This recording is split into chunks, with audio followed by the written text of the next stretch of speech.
Buenos días y gracias. Vamos a tener la primera mesa sobre infancia y desigualdad y educación, y en fin, y toda una serie de temas. Va a ser muy difícil establecer una diferencia muy clara entre algunos de los asuntos que se van a tocar por la tarde y por la mañana, porque yo creo que están claramente imbricados entre ellos.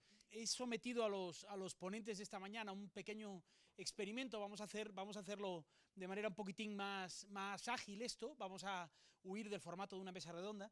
Yo siempre recuerdo en una ocasión en la que coincidí con este Garrigues Walker en una mesa y estaba hablando un pelmazo que llevaba 30 minutos abrazándonos a todos los que estábamos allí, y Garrigues Walker me cogió del brazo así y me dijo: pero qué derecho tiene este señor a aburrirnos, ¿no?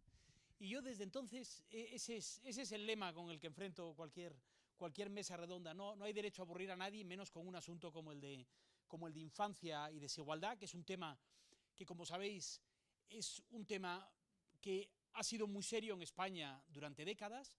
En mi opinión, es un asunto grave en este momento, y yo creo que es bueno que discutamos hoy si tenemos un problema que puede afectar a nuestra sociedad y a nuestro país durante una generación completa e incluso más allá, ¿no? Y estos son algunos de los asuntos de los que vamos a hablar, ¿no? Empezando por el extremo de ese lado está Teresa Martín. Ella es investigadora, científica titular del CSIC, Pau Mariclós, que es profesor de la Universidad de Zaragoza, Leire Salazar, que es profesora de la Universidad Nacional de Educación a Distancia, y finalmente Alfred Faller, que es de la Fundación Friedrich Ebert, ¿de acuerdo? Así que yo lo que vamos a ir haciendo es planteando algunas preguntas y manteniendo una conversación. Les he pedido que intervengan en cualquier momento, que interrumpan, que maticen lo que quieran con respecto a lo que están diciendo otros. Será interesante, Alfred, también que tú juegues un poco el papel también de sacarnos de la realidad exclusivamente española y también ofrecernos otras, digamos, consideraciones de fuera de nuestro país. Y tenemos un poquitín menos de tiempo del que pensábamos. Nos dejan ir un poquitín más allá de las 12, pero no más de las 12:10 o así. Pero, en fin, relativamente pronto me gustaría ir dando paso a la gente para que cualquier pregunta, cualquier asunto que se quiera plantear, pues, en fin, vayamos incorporándonos a la conversación desde el principio, ¿de acuerdo? Voy a empezar con una pregunta un poco genérica, que la podéis contestar quien quiera, los 4 de vosotros si queréis, pero que establece, digamos, el diagnóstico de la situación con respecto al problema de la pobreza infantil, a la desigualdad generacional en nuestro país, ¿no? Nosotros sabemos que tenemos un problema de desigualdad creciente, como nos estaban diciendo ahora. España se ha encaramado muy rápidamente al podio de la desigualdad de la Unión Europea, y además tenemos un problema muy grave de pobreza infantil, ¿no? Mi primera pregunta es: ¿cuánto deberían preocuparnos estos asuntos? ¿Cuánto de estos asuntos dependen de una situación que es estrictamente coyuntural, de esta crisis? ¿Cuánto de todo esto es el resultado de una debilidad estructural que, digamos, que se han manifestado de manera particular durante la crisis? ¿Vosotros creéis que este es un asunto que debería figurar en la agenda prioritaria de los partidos en este momento? Porque este es otro tema que quizás podamos discutir después, ¿no? Así que, si os parece, podemos empezar hablando un poco de la magnitud del problema desde la perspectiva que cada uno quiera plantear, ¿no? No sé quién quiere empezar. Teresa, venga. Bueno, a mí me gustaría empezar con una idea muy sencilla, ¿no? Y es que actualmente nuestras familias pues, son mucho más plurales de lo que eran en el siglo pasado. Son mucho más complejas y por lo tanto son también mucho más frágiles, más vulnerables, ¿no? Ahora, aparte de un matrimonio con hijos biológicos, tenemos matrimonios, parejas sin hijos, con hijos adoptados, parejas que conviven aunque no estén casadas, tenemos familias monoparentales, familias homoparentales, familias reconstituidas. Y todo esto nos da una idea de por qué nos tenemos que interesar por este tema, ¿no? Porque todas ellas deberían de tener el mismo reconocimiento y, sobre todo, la misma protección social, ¿no? Y esto por un vínculo clarísimo entre estructura familiar, entre igualdad o desigualdad de oportunidades y bienestar infantil. Entonces, creo que esto es importante como primera idea. O sea, que la estructura familiar determina, en cierto modo, la desigualdad. ¿Puedes poner algún ejemplo de eso? Porque sí sabemos que hay grupos familiares considerablemente más vulnerables que otros cuando estamos hablando de este asunto, ¿no? Sí, por ejemplo, sabemos, bueno, las familias biparentales, ya sean familias con hijos dentro o fuera del matrimonio, siguen siendo las más numerosas en nuestro país, pero el número de familias monoparentales ha ido creciendo en los últimos años, y lo que sabemos según un informe de la OCDE es que estas familias pues tienen un 39% más de probabilidad de sufrir pobreza, es decir, de estar por debajo de la media de renta, con lo cual, y además, según un informe muy reciente del INE, es superior con datos de la encuesta de calidad de vida, con lo cual, bueno, este es un tema que tenemos que considerar, ¿no? Que además hay una idea fundamental y me gustaría que quedara clara, y es que tendríamos que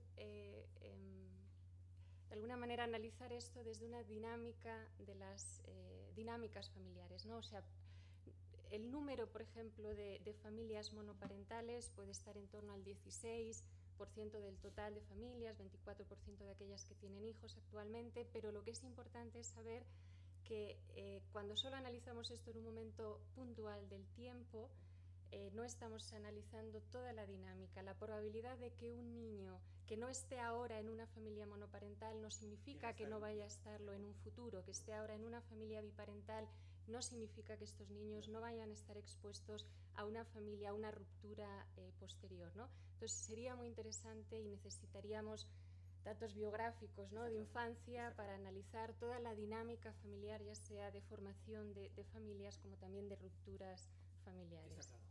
Leire, ¿querías? Sí, yo quería, la verdad, añadir una cosa a lo que ha dicho Teresa. Perdón. ¿Tengo que quitar yo?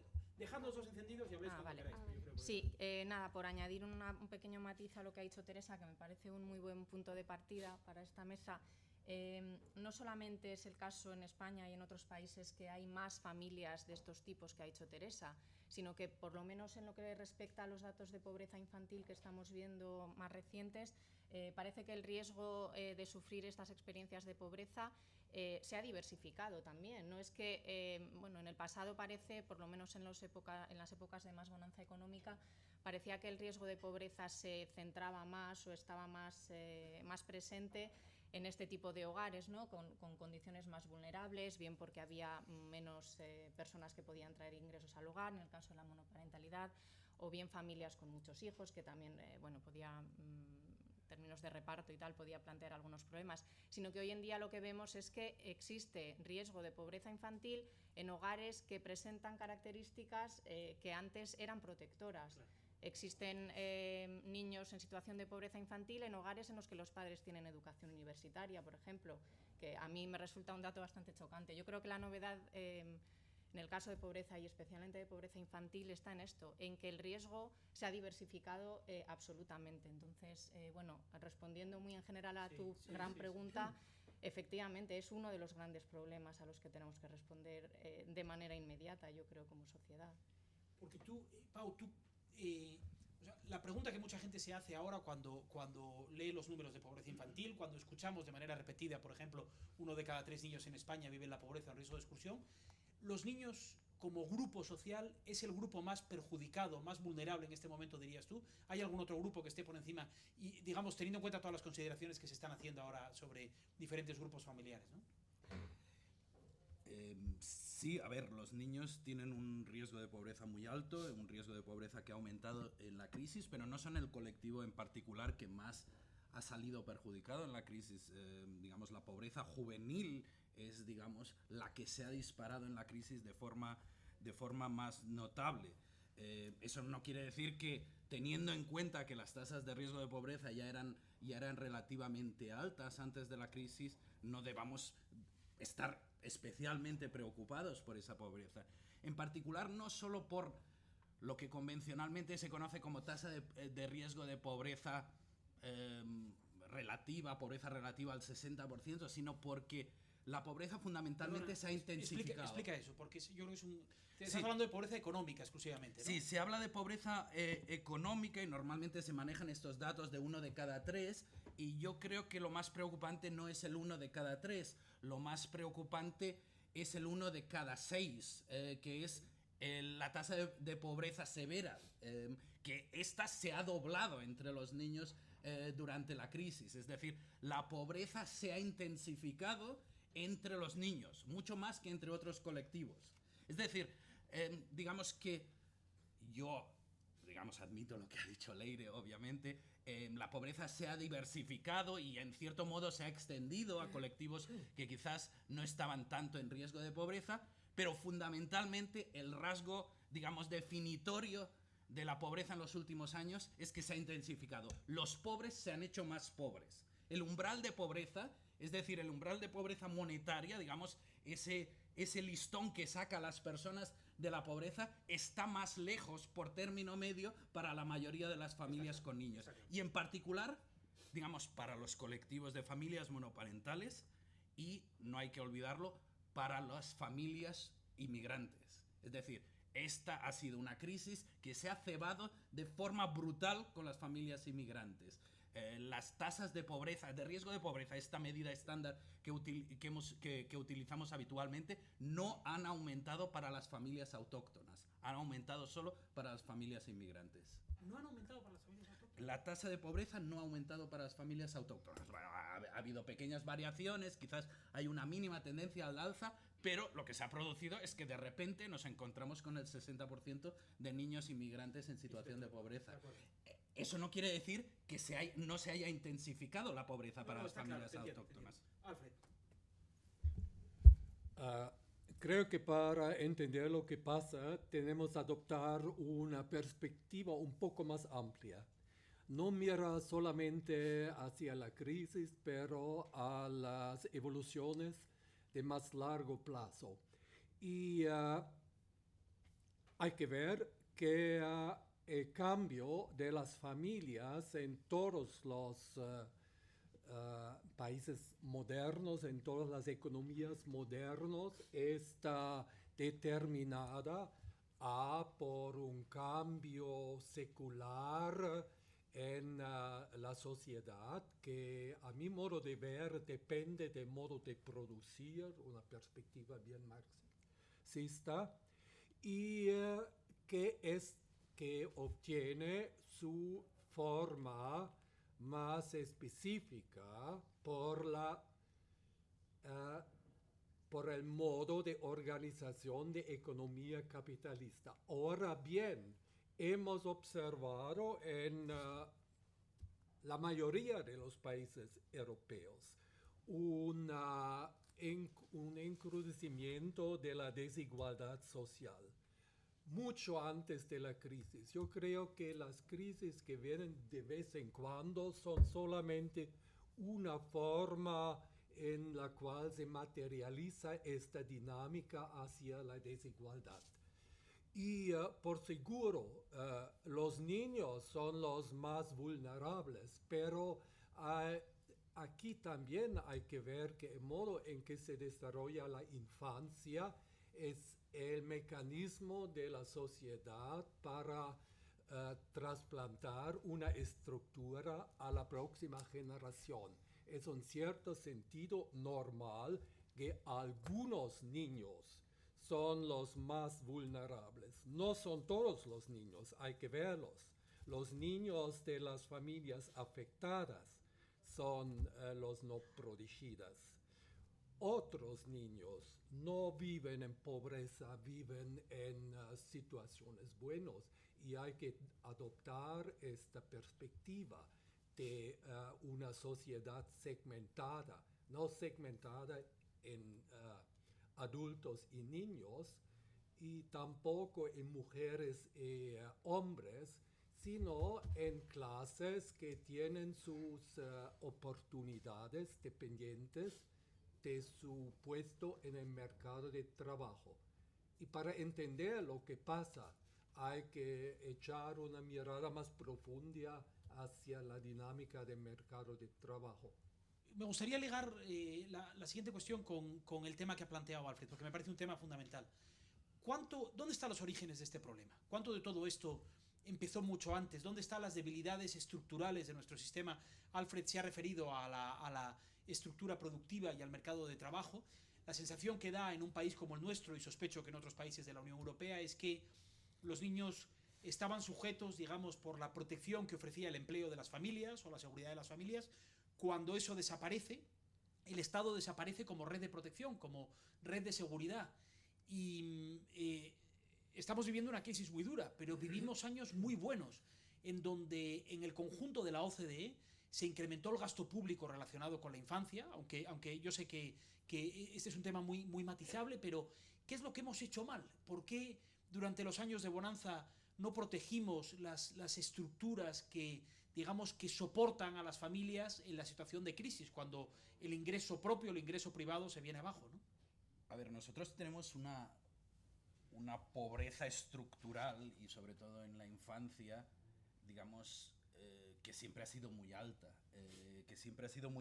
y realmente ha estado concentrada en determinados grupos, y no siempre tenía que ver con el mercado de trabajo. Es decir, el mercado de trabajo, evidentemente, la precariedad conducía a riesgos de pobreza altos, digamos, por ejemplo, en los inmigrantes lo vemos en las primeras etapas del ciclo familiar, es decir, los hogares con niños pobres eran hogares que estaban en las primeras etapas del ciclo familiar, en que muchas veces, digamos, las carreras laborales no se habían consolidado, digamos, las trayectorias eran recientes y de repente nos encontrábamos episodios de desempleo intermitente, etc. Ahora bien, hay que decir que en España la pobreza ha sido bastante transitoria, en el sentido de que ha habido flujos de entrada y de salida bastante continuos. O sea, la continuidad en la pobreza no ha sido un rasgo definitorio de la pobreza infantil. Pero yo creo que, digamos, más allá del problema en el mercado de trabajo, que es un problema evidente y que es un problema que tiene que ver con las estructuras del mercado de trabajo, que tiene que ver con la segmentación del mercado de trabajo, tiene que ver con los riesgos de desempleo más altos de las personas jóvenes, y tiene que ver fundamentalmente con la protección social. Tiene que ver con el hecho de que la protección social está asociada a trayectorias laborales largas, y los niños normalmente se tienen cuando esas trayectorias no son largas y no están consolidadas. Entonces, cuando caes en desempleo o cuando estás en un empleo precario, estás muy expuesto. Y tiene que ver con el hecho de que los derechos sociales que se adquieren en función de esas trayectorias, y no existen políticas fuera de este marco laboral. Es decir, tenemos unas políticas familiares muy frágiles, tenemos unas políticas de rentas mínimas muy frágiles, y eso expone a las personas que no tienen esos derechos ligados a la trayectoria laboral a riesgos de pobreza muy alta. Y en este sentido, las familias son la expresión de eso. Alfred. Me parece justo. Claro que con políticas adecuadas o mecanismos adecuados que pertenecen al estado de bienestar, podemos neutralizar muchos efectos que surgen de la desigualdad en los ingresos. Hemos ejemplos donde funciona bien el estado de bienestar, y que en efecto la infancia es a cargo de la sociedad y no solamente de la familia. Pero si miramos dónde funciona bien el estado de bienestar, son los países que también tienen un mercado de trabajo socialmente inclusivo. Parece que las dos cosas son de una manera u otra conectadas. Suecia es un ejemplo, por ejemplo. Dinamarca. Las dos cosas funcionan bien. La infancia, la pobreza infantil está en gran parte exterminada, y también la segmentación del mercado de trabajo es muy reducida en comparación con países como España, Portugal, no hablar de Grecia o de Rumanía. Yo sin monopolizar, pero solo quiero decir un pequeño matiz a eso. Es decir, yo no me atrevería a decir que Suecia o Dinamarca tienen un mercado de trabajo inclusivo. O sea, tienen un mercado de trabajo muy dinámico y la desigualdad que genera el mercado de trabajo es muy alta. Es decir, es una desigualdad equiparable a la desigualdad que genera el mercado de trabajo en España. Es decir, antes de transferencias, la desigualdad en Suecia y en Dinamarca es la misma que en España. La diferencia son las transferencias. La diferencia es la corrección que hace el estado del bienestar. Adelante, sí, podéis golpearos todo lo que queráis. Bueno, hay grandes diferencias en los salarios en los países escandinavos, como también en Suiza y en Austria, pero hay una gran diferencia comparado con otros países. Hay una barrera hacia abajo. Incluso los que ganan poco ganan mucho más que en otros países relacionado al promedio. La distancia de las ganancias bajas de la ganancia promedio es mucho más reducida en los países escandinavos y era así una vez también en Alemania. Ya no es así, pero todavía es en países como Países Bajos, Austria, Suiza y otros. Perdón, Leire. No, quería añadir una cosa muy pequeña. Aquí está sobrevolando, yo creo, el tema de la distinta inversión que pueden hacer los estados en distintos tramos de edad, ¿no? Si se beneficia a las personas de cierta edad que están consolidadas también, además laboralmente, si se beneficia más a la infancia y a la juventud. Yo creo que está claro que el caso español es un poco anómalo en este sentido y el gasto en cuestiones familiares así lo demuestra, pero al margen de eso está el componente también de cohorte. Quiero decir que a mí me parece que parte de la excepcionalidad... Explica cohorte para el público, sí, o sea, para el pueblo. Para distinguir, hay cosas que nos pasan por la edad que tenemos y hay cosas que nos pasan por la cohorte a la que pertenecemos, por la generación en la que hemos nacido y los sucesos que nos van pasando. Entonces, a mí me da la sensación de que al margen de esta distinta inversión pública en distintos grupos de edad, hay una cuestión de cohortes enteras que se han visto perjudicadas en el acceso al mercado laboral, en la representación política, en el acceso a la composición familiar, etcétera. Entonces, me parece que eso también es fundamental, que se mezcla una penalización para la juventud y para la infancia muy acusada en el caso español y no así tanto en otros países, pero además una o dos generaciones completas para las que todo ha sido enormemente más difícil que cuando el Estado, bueno, cuando por lo menos había cierta estabilidad laboral y familiar garantizada. Está claro, yo creo que es. Teresa, por favor. Puedo añadir una cosa. A propósito de lo que decía Alfred al principio, me parece importante también señalar un poco cómo se entienden los niños, ¿no? Porque lo que sí que sabemos es que hay más niños y hay mayor bienestar en la infancia en aquellos países en los que los niños son concebidos como un bien privado, pero también como un bien público. Yo creo que este es un debate muy importante, ¿no? El analizar hasta qué punto los costes, el cuidado de los niños se distribuye entre el Estado y las familias, y además otro elemento muy importante es si se distribuye equitativamente entre los dos progenitores, ¿no? De lo contrario, siempre tendremos esta eterna pregunta de un poco quién debería pagar por los niños, ¿no? En términos de tiempo y de dinero. Y parte quizá de lo que estamos hablando aquí es la concepción todavía de los niños no como un bien público en este país. Sí, como una propiedad de las familias. El concepto de educa la tribu trasladado a la responsabilidad social quiero haceros una última pregunta en este primer bloque, digamos, de diagnóstico, porque es un asunto que aparece de manera recurrente. Es un poco más técnico, pero es enormemente relevante, digamos, sus implicaciones políticas. ¿Tenemos la información que necesitamos para analizar el problema? ¿Tenemos los datos que necesitamos para entender adecuadamente, por ejemplo, la evolución del bienestar de los niños? Porque sé que hay un esfuerzo grande por parte de las instituciones, por ejemplo, por parte de la Unión Europea, con la metodología MODA, es decir, la idea de introducir variables multidimensionales que nos permitan entender mejor la realidad de los niños y tratar de, digamos, de aislarlos un poco de las tendencias generales. ¿Creéis que tenemos la información que necesitamos para diagnosticar el problema o podemos todavía mejorar en ese sentido? Porque la OCDE, la Unión Europea, están haciendo esfuerzos en ese sentido, ¿no? Tenemos cada vez mejor información. Yo cuando me puse a estudiar por primera vez los temas de pobreza infantil a mediados de los 2000, pues las herramientas eran muy limitadas y podías decir muy pocas cosas. Y tenemos instrumentos cada vez más potentes. La encuesta de condiciones de vida, sin duda, digamos, es una herramienta fundamental. Y los módulos específicos dedicados a infancia ayudan muchísimo. Pero yo siempre quiero señalar o poner el foco sobre el hecho de que los países que han progresado, o algunos de los países que han progresado más en el terreno de luchar contra la pobreza infantil, son precisamente los países que han hecho más ahínco en profundizar la investigación sobre este tema. Es decir, países como Gran Bretaña, como Irlanda, como Australia, como Canadá, que son países que en los últimos años han adoptado políticas muy agresivas para luchar contra la pobreza infantil, son países que se han dotado de muchos instrumentos para hacerlo. En particular, un instrumento que acompaña prácticamente a todos los países que adoptan esta inclinación agresiva son las encuestas longitudinales.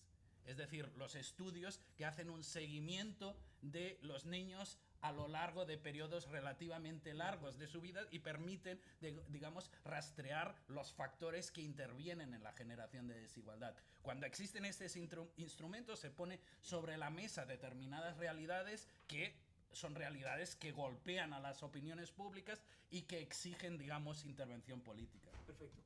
Alfred, por favor, una última, no sé si alguien más quiere decir algo y pasamos ya al otro bloque. Las soluciones que se han encontrado y las investigaciones que se han hecho tienen el mismo raíz, es la voluntad política.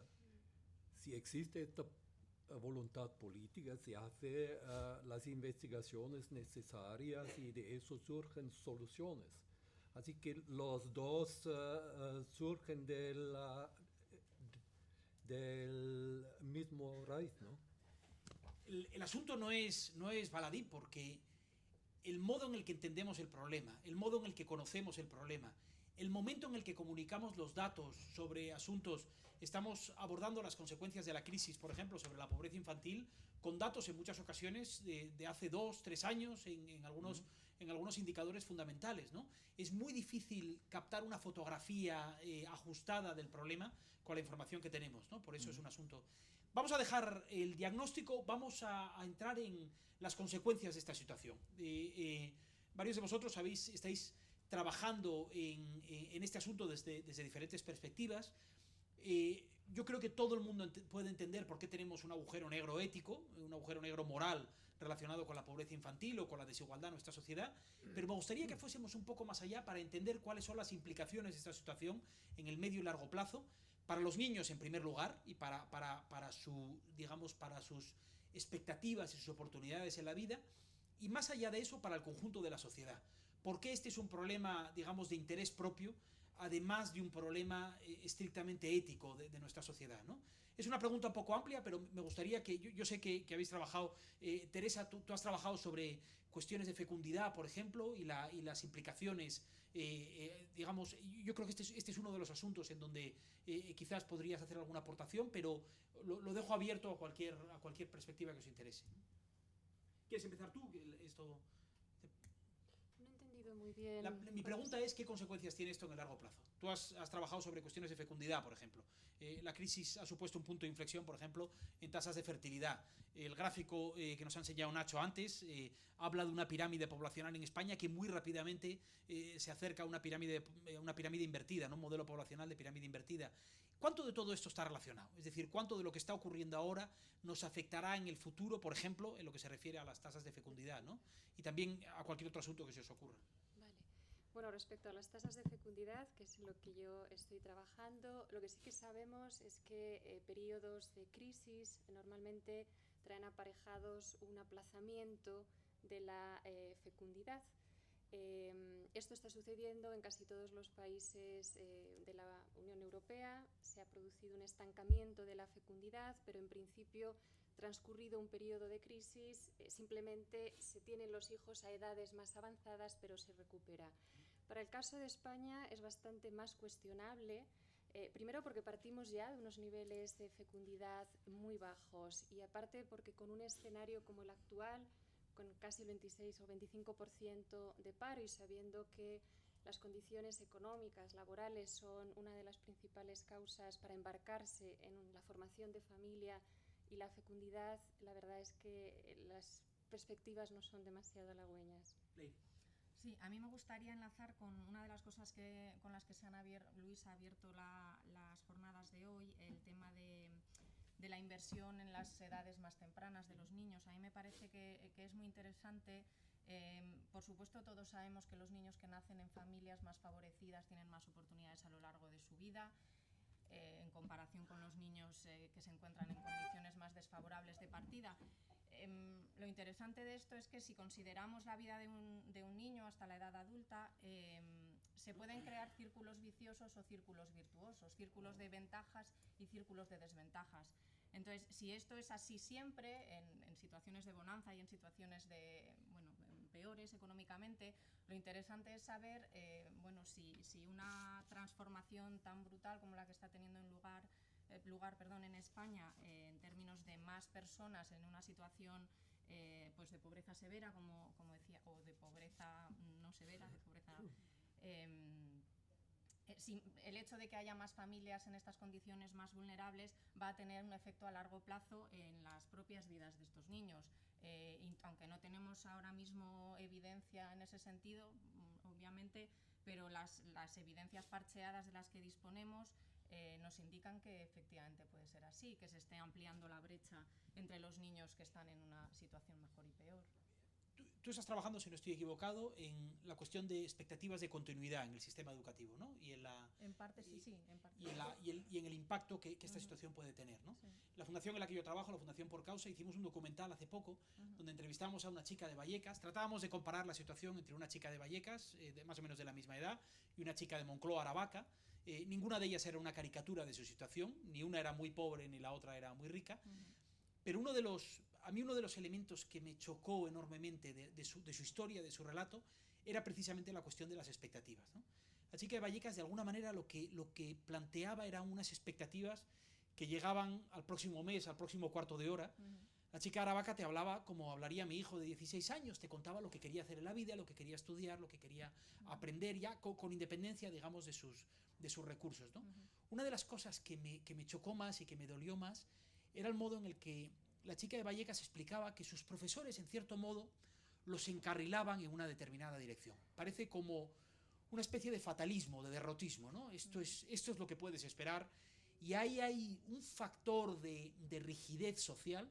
El ascensor de la movilidad social queda parado, ¿no? En una situación que es uno de los elementos quizás más inquietantes de este impacto de la crisis, ¿no? ¿Tú tienes una opinión sobre eso? ¿Qué es lo que sugiere la investigación en eso? La investigación concreta sobre los efectos de la crisis actual sobre las expectativas, si se va a continuar o no en el sistema educativo, en edades de secundaria en las que realmente se toman decisiones sobre si se abandona o no, apuntan de manera muy contundente a que la crisis reduce las expectativas de todos los estudiantes, pero en particular, sobre todo, de los estudiantes que proceden de hogares con menos recursos. La evidencia es muy contundente en ese sentido, pero además la investigación que se hace para otras etapas del sistema educativo a lo que apunta en general es a que las intervenciones educativas que se hacen en secundaria, por ejemplo, son menos efectivas que las que se hacen, por ejemplo, en educación infantil. Es decir, cuanto antes se intervenga, antes de forma más eficiente y más eficaz,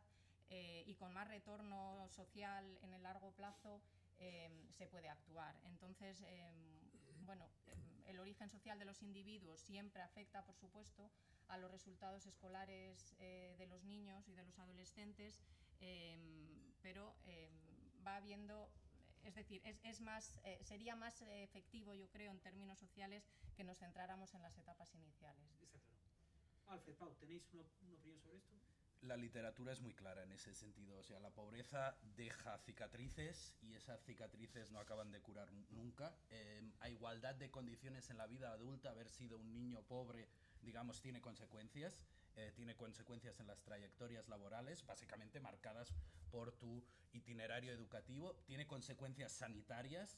Es decir, a igualdad de condiciones en la vida adulta, al haber sido un niño pobre, incrementa tus riesgos de padecer toda una serie de afecciones. Pero más allá del plano individual, es decir, de las consecuencias individuales que tiene la pobreza, en términos de desigualdad de oportunidades, la pobreza tiene consecuencias sociales.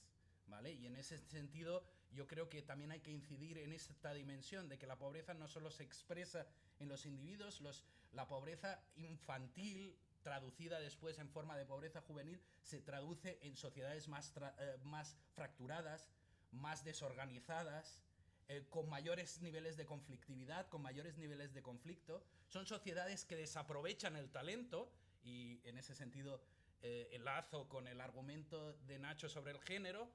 Bueno, las sociedades que dejan atrás a niños son sociedades que no capitalizan buena parte del talento de niños pobres. O sea, niños pobres que no pueden aportar a la sociedad su capacidad de innovación, su capacidad incluso fiscal. Es decir, niños pobres que no llegarán a ser adultos productivos que sustenten estados de bienestar. La pobreza infantil tiene costes sociales, son costes que se han calibrado en algunos países. O sea, hay estudios que muestran que la pobreza infantil tiene un coste anual en el PIB, un 2, hay estudios que llegan a cifrarlo en un 3, en un 4%, son estudios norteamericanos, ¿no? Y en ese sentido, creo que esta dimensión también es importante ponerla sobre la mesa. Pero ¿cómo, Alfred, perdón, ahora mismo te doy la palabra, ¿cómo casa todo esto con la verborrea sobre el emprendimiento, por ejemplo? La idea de que todos tenemos que ser emprendedores y en fin, nuestro futuro está en un nirvana del emprendimiento donde nos vamos a levantar porque estamos capando no solo la educación y las capacidades objetivas de los niños, sino la propia confianza en sí mismos y en la sociedad y en su capacidad de salir adelante, ¿no?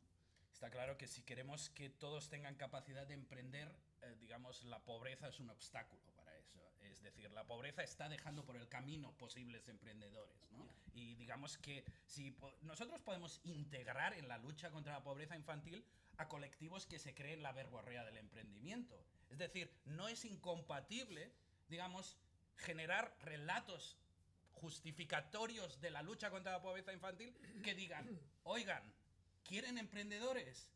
Pues no malgasten, no echen a perder el talento que hay en determinados barrios marginales de estas ciudades. Estos pueden ser emprendedores del futuro. Está claro. Alfred, perdona. Que las crisis tienen estos efectos sobre la pobreza infantil es en cierto modo un efecto normal en el contexto dado de una sociedad básicamente desigual y que no tiene un fuerte compromiso con una igualdad básica. No es necesario. Las políticas para mitigarlo e incluso evitarlo son bastante obvios. El problema es la falta de la determinación de la sociedad de aplicar estas medidas.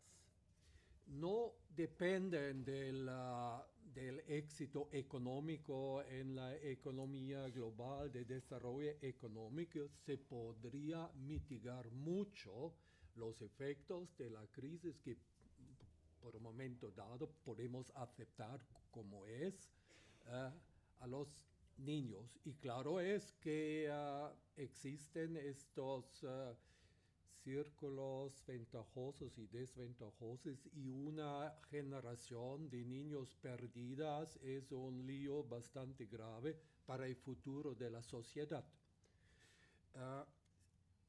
Sin embargo, hay que ver también si un compromiso fuerte radicado en la ética para una igualdad básica de la gente que se aplica especialmente a los niños, si esto genera una política de estado de bienestar que saca a los niños de cualquier origen familiar, sean de la pobreza, no va a resultar automáticamente en un desarrollo acelerado económico. Podemos mirar a los países bálticos, donde existe una educación bastante igualitaria y tienen una población joven muy, muy bien educado. ¿Qué hacen estos jóvenes bien educados? emigran en una medida estupenda hacia Gran Bretaña, Suecia, Dinamarca, Alemania, etc. Así que es un capital. Los niños protegidos contra la pobreza y todos sus efectos desventajosos. Pero ¿qué se hace de este capital? También es otra pregunta. El capital por sí mismo no genera el progreso económico. ¿Tenéis alguna opinión más sobre esto? No, yo no sé, tal vez luego vamos a hablar sobre políticas concretas. Sí, no lo sé. sobre propuestas, sí. Sí, porque me parece un poco, vamos, no estaba muy de acuerdo con tu comentario, Alfred, sobre que las políticas o las medidas que se puedan adoptar sean obvias. A mí me parecen todo lo contrario de obvias. Me parece que son medidas necesariamente muy complejas y sobre las que tenemos muy poca evidencia que esté basada en investigación muy rigurosa. Entonces, tenemos propuestas a veces muy osadas, a veces basada en evidencia que después cuando se ha replicado en otros contextos no ha funcionado. Entonces me parece que hay que ser extremadamente cautelosos con esto. Tal vez luego lo podemos Ahora lo podemos hablar, sí.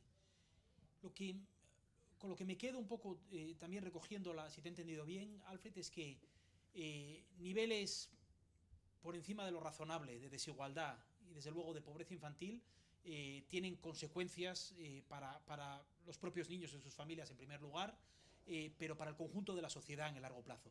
De maneras muy diferentes como las que habéis descrito, desde consecuencias demográficas hasta consecuencias económicas, hasta el tipo de consecuencias políticas que infería Pau antes, es decir, la legitimidad misma de las instituciones, el modo en el que un individuo se percibe ante el Estado. Yo muchas veces pienso qué lealtad le debe esta chica de la que hablaba antes a un Estado que le ha dejado caer en primer lugar, ¿no? Es decir, qué tipo de vínculo emocional existe. Y ahí tú, Pau, sé que has trabajado en estos mecanismos de solidaridad intergeneracional también y de legitimidad de este tipo de intervenciones del Estado.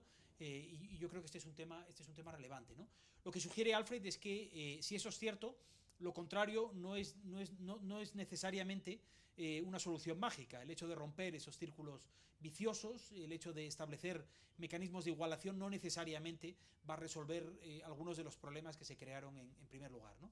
Muy bien, tenemos que terminar ya. Les agradezco muchísimo a Teresa, a Pau, a Leire, a Alfred en especial por la dificultad de intervenir en un debate en español, hablando de verborrea, la mía, entender mis preguntas no es fácil, pero espero que hayan quedado algunas ideas interesantes después de esto. Yo creo que Politicón las va a recoger, así que, en fin, gracias a todos.